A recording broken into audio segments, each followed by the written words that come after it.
મોરબી જિલ્લા cyber crime પોલીસે અગાઉ આઈસગેટની જે આઈસગેટ કૂપન્સ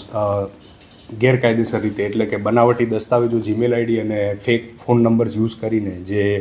બતાવવાની હોય આઈસગેટ કૂપન્સ તે પ્રમાણેનો એક ગુનો અગાઉ નોંધાયેલો હતો.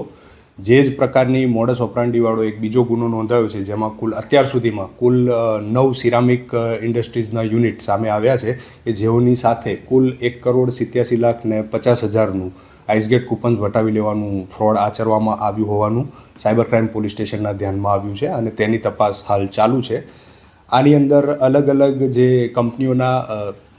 ભળતા નામવાળા જીમેલ આઈડી તથા મોબાઈલ નંબર તથા તેઓની ડિજિટલ સિગ્નેચર ખોટી રીતે ક્રિએટ કરી બનાવટી દસ્તાવેજો ઊભા કરીને આ પ્રકારનું કૃત્ય આચરવામાં આવે છે.